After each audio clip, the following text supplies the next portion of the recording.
Suspected U.S. airstrikes have taken out Houthi rebels. So far, the reports are that 6 rebels have been killed, 26 people have been injured. These have not been acknowledged by Central Command, by U.S. Central Command. That's the commanding authority in the area.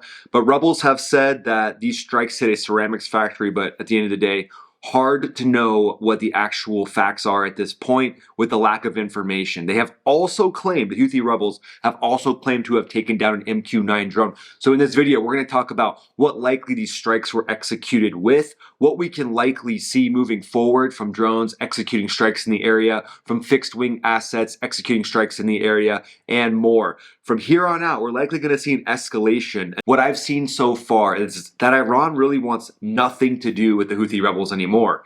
But the fact that they've supported them for so long, they've basically helped the Houthi rebels build an indigenous weapons making manufacturing industry specifically focused on surface to air weapons. They've used proprietary information from Iran's aerospace industry, and they've basically allowed the Houthi rebels, the Houthi rebel factions, to manufacture their own indigenous weapons in that country. So we're probably going to see more of these because, as you can imagine, the way that these things propagate is there's no license, there's no copyright, there's not one person saying, hey, you have to only make this weapon in this factory and then you have to pay us. It's essentially like a mayhem strategy where you're basically just throwing out the technology to different rebel factions, finding people that are talented at making these weapons and then allowing them to do it. So targeting the specific weapons factories are likely going to be hard for a while as these weapons factories get narrowed down. Now, obviously the Houthis can say it's a ceramics factory all day long. Yeah, maybe they have a room off to the side making ceramics while you've got a team of dozens of people that are manufacturing the Sacker 368 missile, also known as an SA-67. No big deal. We're just glazing little beautiful green turtles. We're just glazing these turtles, putting them in a kiln and firing them. Don't mind that Sacker 368 missile that's leaning against the wall. That's just for the boys. That's just a little artifact that we use to motivate us to make these beautiful turtles. But footage has been aired by the Houthi rebels showing firefighters putting out what seems to be some sort of aircraft crash. We are not confirmed. We don't know what that actually is. Like I said, CENTCOM has not confirmed anything in the area. They've acknowledged the claims, which is kind of what you do. Having been a combat aviator myself, there's all kinds of wild claims that will come out of rebel groups because obviously they're trying to win the propaganda war. And the propaganda war is super important. So I also flew on the Thunderbird. Did I tell you guys that I'm a pilot? And at the end of the day, it comes down to winning the propaganda war. You have to maintain a favorable perspective from any population you're trying to sway. What I think could happen here is we could see this evolve into some sort of a counterinsurgency, potentially some sort of COIN operation that starts to take place in the area. COIN stands for counterinsurgency operation. And in a counterinsurgency operation, unfortunately, at some point, as we've seen in past conflicts, you have to put boots on the ground. So ideally, the boots that go on the ground are Yemeni boots that stay on the ground. Maybe they'll be advised by U.S. Special Operations Forces. But the things that we've learned from the different conflicts over the past few decades is getting involved in ridiculous wars is never worth it. It might seem cool at the time, but don't do it. Okay, can we just agree right now? We're not going to do it. But these Houthi rebels are likely integrated with the population in a way that's going to be very hard to root out. But they are going to use specific facilities, like in this case, likely using that ceramics facility, disguising it. And people in rebel factions will disguise armament factories and armament manufacturing in all kinds of different places. I mean, I've seen some wild stuff. I won't go down that rabbit hole right now. But at the end of the day, you have to root out and use counterintelligence to find out where these Sacker 368 missiles are being manufactured, and then start plinking off those little manufacturing facilities. You might be asking yourself, how did this technology actually get into Yemen? Well, that's a great question. So the Iran Revolutionary Guard, which is essentially the special operations forces for Iran, has been rumored to have smuggled in the technology through Kuwaiti waters.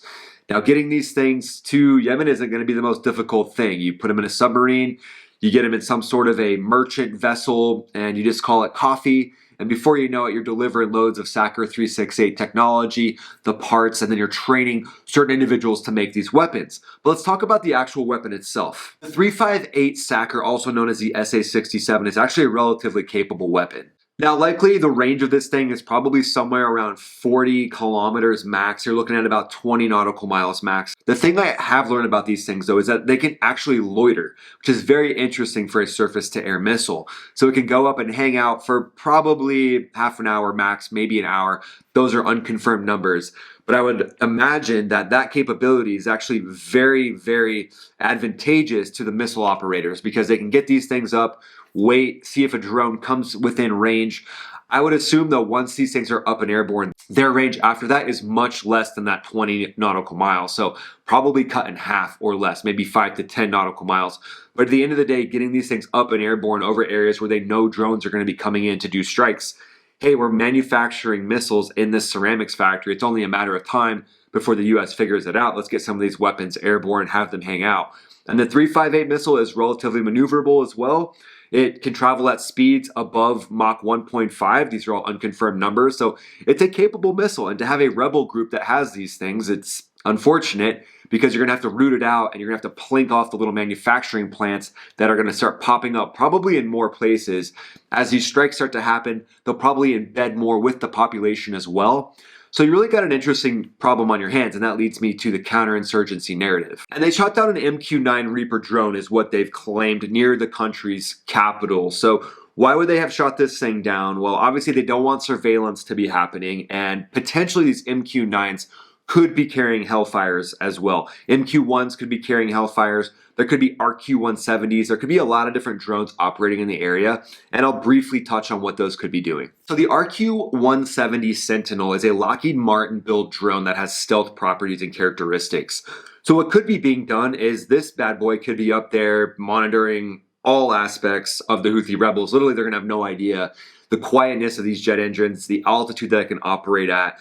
I mean, they call it Wraith, they call it the Sentinel. This thing is one badass drone, if you ask me. But the technology inside this thing is relatively incredible. So they could have MQ-1s up as the missile trucks, MQ-9s as the missile trucks. MQ-9s are a very powerful reconnaissance aircraft as well, but it could carry the Hellfires while the RQ-170 is up above just as that angel of death up in the sky. And it's just targeting, it's seeing the different heat signatures from these weapons manufacturing plants. I mean, getting metal to the point where you turn it into a SAM, into a surface-to-air missile.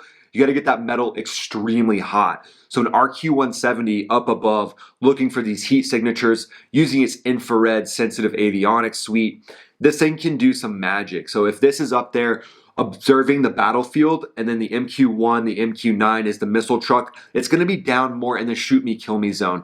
Because to be really precise and to get these Hellfires to hit with the impact you need them to hit with, or small diameter bombs, that's about a 200-pound warhead. You can put those 200-pound warheads through windows. So that's probably what's going on. Is you got the RQ-170 up above as that guardian angel, spotting where these missiles are being manufactured, and then you've got the MQ-1, the MQ-9 down low. So the MQ-1, the MQ-9 being susceptible to these 358 Sackers, that's just the cost of doing business. But at $30 million a pop, let's try to lose a little bit less of these. Let's try to keep these bad boys from getting shot down. Ways to do that. Again, continue to plink off these 358 Sacker manufacturing plants. But then again, having the RQ-170 up above, way more of an expensive platform. The last numbers I saw were $100 million plus for this thing. So if you're going to risk a drone, risking the MQ-9 or the MQ-1, way better of a strategy. And then the amount of Hellfires that can be carried by the MQ-9 has rumored to be upgraded from 4 to 6. So the fact that this thing can carry more Hellfires and then a rack of small diameter bombs potentially on each wing. And the small diameter bombs, there's loadouts of these things where 8 can be carried on each wing. So you've got 16 small diameter bombs. And the thing I like about these is when you release them, they actually turn into a mini airplane themselves. So I've carried these in combat myself in the F-15E. They drop down, a wing swings out, and these things become your little skinny wingmen. So imagine you've got MQ-9s, MQ-1s up there releasing 16 of these things. The Houthi rebels really have nowhere to hide. And I would guess as these next few months go on, we'll probably see less 358 Sackers being manufactured as assets like this RQ-170 are up there and able to observe the flow of them. And they're actually also in my opinion, unclassified of course, the RQ-170 is able to monitor what Iran is shipping in as well. So if Iran decides to ship in a new weapon to replace these 358 Sackers in the meantime, likely that RQ-170, that Guardian up in the sky, that Angel of Death, is not going to let them get very far. So I'll keep you guys updated as this situation develops. What do you think about this situation? Do you think an MQ-9 was actually shot down? What do you think the next move is, the next best strategic move in order to keep the Houthi rebels from targeting Israeli ships, American ships? Seems like Iran has basically said, we don't want anything to do with you, Houthi rebels. We'll see if that remains true as things unfold, and I'll keep you posted. Hey, by the way, it turns out less than 12% of you all are subscribed to the channel, which is wild. The channel's got millions of views, so if you guys would just subscribe to the channel, we'd have over 1 million followers on the channel in a matter of weeks, and I could do videos like this for you every single day. Thanks so much for watching, guys. Really appreciate you being here. And hey, click another video that'll pop up over here. That would just help me out a ton. Thanks for watching. We'll see you on the next video.